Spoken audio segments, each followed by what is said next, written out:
महाराष्ट्रात आपल्याला अनेक दिवसांपासून हीट वेव्हचा त्रास होतोय, पण आता आपल्याला काही प्रमाणामध्ये दिलासा मिळणार आहे असा अंदाज हवामान खात्यानं वर्तवलेला आहे। तो का? तर हवामान खात्याने आता ही अपडेट दिलेली आहे की मान्सून जो आहे तो आता लवकर दाखल होणार आहे। 2-3 दिवसांपूर्वी अशी बातमी आलेली होती की कदाचित मान्सून लवकर दाखल होईल, पण आता हवामान खात्याने हे सांगितलेलं आहे की मान्सून जो आहे तो अंदमानमध्ये लवकर दाखल होणार आहे आणि त्याच्यामुळेच भारतात सुद्धा मान्सूनचं आगमन हे लवकर होणार आहे, ज्याच्यामुळे आपल्याला दिलासा मिळणार आहे। आता हवामान खात्यानं नेमकं काय सांगितलेलं आहे की हे कशामुळे होतंय ते आपण या व्हिडिओतनं समजून घेणार आहोत आणि मग आपण पुढच्या 3 दिवसांचा महाराष्ट्रातला काय अंदाज आहे तेही जाणून घेणार आहोत। नमस्कार, मी देवयानी आणि तुम्ही बघताय मुंबई तक। आता सर्वात पहिले आपण समजून घेऊ की हवामान खात्याने नेमकं काय सांगितलेलं आहे। आता आपल्याला हे माहिती आहे की बंगालच्या उपसागरामध्ये तुम्हाला जर इथे दिसत असेल तर एक कमी दाबाचं क्षेत्र जे आहे ते तयार झालेलं आहे। या कमी दाबाच्या क्षेत्रामुळेच जो मान्सून आहे त्याला लवकर त्याचं आगमन होणार आहे, त्याच्यामुळे या कमी दाबाच्या क्षेत्रामुळे मान्सूनला लवकर येण्यासाठी मदत होणार आहे एका अर्थी, असं आपण म्हणू शकतो। आता हे का होतंय तर साऊथ वेस्ट मान्सून जो आहे तो मुळात अंदमानमध्ये येऊन धडकतो हा साधारण मे महिन्याच्या शेवटच्या किंवा तिसऱ्या आठवड्याच्या शेवटच्या भागामध्ये। पण आता हे कमी दाबाचं क्षेत्र जे आहे त्याची तीव्रता जी आहे ती इतकी वाढलेली आहे की त्यामुळे जे मोसमी वारे आहेत त्यांना एक पुल इफेक्ट जो आहे तो त्यांच्यावरती होतोय आणि त्याच्यामुळेच मान्सून जो आहे तो लवकर येणार आहे। आता ज्या वेळेला साऊथ वेस्ट मान्सून हा दाखल होतो त्यावेळेला काय होतं तर आधी अंदमान निकोबारचे आयलंड्स आहेत, जी बेटं आहेत, तिथे तो धडकतो। त्याच्यानंतर त्याची दिशा असते, मग ती हळूहळू आपण दक्षिणेकडे हा मान्सून जो आहे तो सरकत जातो, तो येऊन केरळमध्ये धडकतो आणि मग आपण असं म्हणतो की भारतामध्ये मान्सून दाखल झालेला आहे। आता याच्यासाठीच्या ज्या तारखा आहेत त्या हवामान खात्याने काय सांगितलेल्या आहेत, म्हणजे काय अंदाज बांधलेला आहे, तर त्यांनी असं म्हटलेलं आहे की पुढच्या 3 ते 4 दिवसांमध्ये म्हणजे या आठवड्याच्या शेवटपर्यंत साधारण मान्सून जो आहे तो अंदमानमध्ये दाखल होईल आणि मग त्यानंतर तो केरळमध्ये सुद्धा लवकरच दाखल होईल असा अंदाज हवामान खात्याने वर्तवलेला आहे। त्याच्याच बरोबर आपण जर बघितलं तर या कमी दाबाच्या क्षेत्रामुळे आपल्याला दक्षिणेत आपण जर बघितलं तर सगळीकडे पाऊस जो आहे तो आपल्याला कोसळताना दिसतोय, पण अर्थात हा मान्सून दाखल झाल्याचा पाऊस नसला तरी हे प्री मान्सून शॉवर्स ज्याला म्हणतात ते हे आहे आणि त्याच्यामुळेच आपल्याला दक्षिणेत सगळीकडे पाऊस बघायला मिळतोय। पण मान्सून सुद्धा लवकरच दाखल होईल असा अंदाज आता हवामान खात्याने सांगितलेला आहे। त्याच्यामुळे अर्थातच जर केरळमध्ये मान्सून लवकर दाखल झाला तर तसाच महाराष्ट्रात सुद्धा आपल्याला काही प्रमाणात या उष्णतेपासून या सगळ्या हीट वेव्ह पासून दिलासा मिळून पाऊस जो आहे तो हजेरी लावू शकतो असा अंदाज बांधला जातोय। आता पुढच्या 3 दिवसांचा अंदाज काय आहे ते आपण समजून घेणार आहोत, पण त्याच्या आधी आपल्याला हे समजून घ्यायचं आहे की आता महाराष्ट्रामध्ये आपल्याला इतक्या मोठ्या प्रमाणात हीट वेव्ह का बघायला मिळतेय। आता तुम्ही बघितलं असेल तर ह्या मॅपमध्ये आपल्याला दिसतंय की मराठवाडा असेल, उत्तर महाराष्ट्र असेल, विदर्भ असेल, सगळीकडेच आपल्याला हीट वेव्हचा इशारा देण्यात आलेला आहे। पण जर असं म्हटलं जातंय की मान्सूनचं आगमन लवकर होणार आहे तर मग आता हीट वेव्ह का येतेय तर तेही आपण समजून घेऊयात। आपण आधी सॅटेलाइट इमेज पुन्हा एकदा बघूयात आधीची।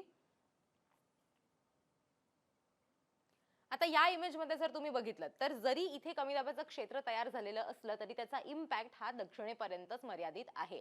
महाराष्ट्रामध्ये आपण जर बघितलं तर इथे काही प्रमाणामध्ये वेगवेगळ्या सिस्टीम्स ज्या आहेत त्या ऍक्टिव्हेट झालेल्या आहेत, कमी दाबाचे क्षेत्र जे आहेत ते ऍक्टिव्हेट झालेले आहेत, पण त्याची इंटेन्सिटी जी आहे ती कमी झालेली आहे। आता इथे आपण जर बघितलं तर अँटी सायक्लोन जे आहेत ते तयार झालेले आहेत, त्याच्यामध्ये राजस्थान असेल, गुजरात असेल, मध्य प्रदेश असेल आणि महाराष्ट्र असेल याच्यावरती त्यांचा थेट इम्पॅक्ट होतो। अँटी सायक्लोन मध्ये काय होतं तर मुळात ज्यावेळेला अँटी सायक्लोन तयार होतो त्यावेळेला तापमान वाढत असतं, इतकं सिंपल एक त्याचं बेसिकली लॉजिक आहे। आता हे झाल्यानंतर आणखीन एक या रेषा तुम्हाला ज्या दिसतायत, आता ह्या रेषा म्हणजे काय तर हा कमी दाबाचा पट्टा आहे। आता हा कमी दाबाचा पट्टा ज्या वेळेला सक्रिय असतो त्यावेळेला हे आपल्याला स्पष्ट होतं की तिथे काही प्रमाणामध्ये मॉइश्चर इन्कर्जन होत असतं आणि मग पाऊस पडण्याची शक्यता असते। पण हे पट्टे जे आहेत ते आता महाराष्ट्राच्या जवळ नाहीत आणि त्याच्यामुळेच महाराष्ट्रामध्ये सुद्धा आपल्याला हीट वेव्ह बघायला मिळतेय। इतकं सोपं साधं गणित आहे की ज्या वेळेला कमी दाबाचं क्षेत्र तयार झालेलं असतं त्यावेळेला पाऊस पडण्याची शक्यता वर्तवली जाते आणि ज्या वेळेला हे कमी दाबाचं क्षेत्र किंवा कमी दाबाचा पट्टा नसतो त्यावेळेला आपल्याला हीट वेव्ह बघायला मिळू शकते किंवा तापमानात वाढ होऊ शकते। असं एक सिंपल त्याला सोप्या भाषेत सांगायचं झालं तर हे त्याचं टर्मिनॉलॉजी आहे। आता आपण बघूयात की कुठे कुठे महाराष्ट्रात हीट वेव्हचा इशारा देण्यात आलेला आहे आणि काय काय काळजी घेणं हे काय काय काळजी घ्यायला हवी हे हवामान खात्याने सांगितलेलं आहे।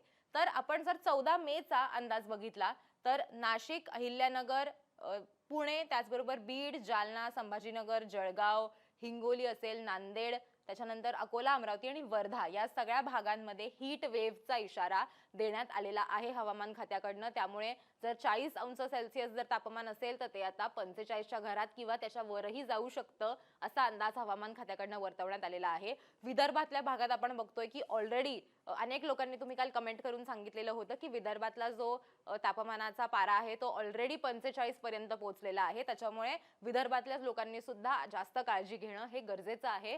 त्याचबरोबर आपण बघितलं तर पश्चिम महाराष्ट्रामध्ये पुण्यात आपल्याला हीट वेव्हचा इशारा देण्यात आलेला आहे. पण तेच आपण जर रत्नागिरी, सिंधुदुर्ग हा भाग बघितला कोकणातला आणि पश्चिम महाराष्ट्रातलंच आपण कोल्हापूर बघितलं तर तिथे मात्र त्यांनी वादळी वाऱ्याचा इशारा दिलेला आहे. म्हणजे तिथे हीट वेव्हचा इशारा नाहीये, पण तिथे वादळी वारे जे आहेत ते वाहू शकतात असा अंदाज त्यांच्याकडनं वर्तवण्यात आलेला आहे 14 तारखेसाठी. आता 15 तारखेचा अंदाज काय आहे आपण बघूयात. 15 तारखेचा अंदाज बघायचा झाला तर मुंबई, पालघर, ठाणे आणि रायगड या भागात हीट वेव्हचा इशारा देण्यात आलेला आहे. त्याचबरोबर कोल्हापूर आणि सांगलीमध्ये आपण बघितलं तर तिथे थंडर स्टॉर्मचा म्हणजे वादळी वारे जे आहेत ते वाहू शकतात असा अंदाज जो आहे तो वर्तवण्यात आलेला आहे. संभाजीनगर, जालना, परभणी, हिंगोली, नांदेड, अकोला, अमरावती आणि वर्धा इथे सुद्धा हीट वेव्हचा इशारा देण्यात आलेला आहे हवामान खात्याकडनं. तर हा अंदाज जो आहे हा 15 तारखेचा अंदाज आहे की 15 तारखेला मुंबई, रायगड, रत्नागिरी या सगळ्या भागामध्ये आपल्याला हीट वेव्ह येईल असा इशारा जो आहे तो त्यांच्याकडनं देण्यात आलेला आहे. आता आपण 16 तारखेचा अंदाज जर बघायचा झाला 16 तारखेला ठाणे, रायगड, मुंबईत इशारा नाहीये 16 तारखेला हीट वेव्हचा, पण ठाणे असेल, रायगड असेल, रत्नागिरी असेल, सिंधुदुर्ग असेल इथे हीट वेव्हचा इशारा देण्यात आलेला आहे. अमरावती आणि अकोल्यात देण्यात आलेला आहे. उर्वरित महाराष्ट्रामध्ये कुठलाही अलर्ट देण्यात आलेला नाहीये. त्याच्यामुळे साधारण जी परिस्थिती आहे ती तशीच राहील असं आपण म्हणू शकतो. आणि सांगली, कोल्हापूर या भागामध्ये मात्र वादळी वारे वाहतील असा इशारा हवामान खात्याकडनं देण्यात आलेला आहे. किती तारखेसाठी तर 16 तारखेसाठी. अर्थात उद्या पुन्हा एकदा हा अंदाज जो आहे तो अपडेट होईल. कदाचित जर ज्या सिस्टीम्स आहेत त्याच्यामध्ये जर काही बदल झाला, वातावरणात काही बदल झाला तर अर्थात हा अलर्ट जो आहे तो सुद्धा बदलू शकतो. पण आजच्या घडीला बघायचं झालं तर हा अलर्ट जो आहे तो हवामान खात्याकडनं या घडीला देण्यात आलेला आहे की 3 दिवस महाराष्ट्रात आपल्याला हीट वेव्ह बघायला मिळणार आहे. ही पहिली गोष्ट. आणि दुसरी गोष्ट अशी की मॉन्सून जो आहे तो आता लवकर दाखल होणार आहे. त्याच्यामुळे जून महिन्याच्या सुरुवातीलाच आपण अपेक्षा ठेवू शकतो. म्हणजे जूनच्या पहिले 15 दिवस जे आहेत त्या पहिल्या 15 दिवसांमध्ये महाराष्ट्रात सुद्धा मॉन्सून दाखल होऊ शकेल का अशी शक्यता आत्ताच्या घडीला वर्तवली जाते. कारण अंदमानमध्ये जर तो लवकर येतोय तर केरळमध्ये सुद्धा मॉन्सून जो आहे तो लवकर दाखल होईल आणि मग महाराष्ट्राकडे सुद्धा त्याची वाटचाल जी आहे ती लवकर होऊ शकते असा अंदाज आत्ताच्या घडीला वर्तवला जातोय. तुम्हाला हा व्हिडिओ कसा वाटला ते आम्हाला कमेंट करून नक्की सांगा. आणि मुंबई तकला तुम्ही सबस्क्राईब केलं नसेल तर मुंबई तकला सबस्क्राईब करायला विसरू नका.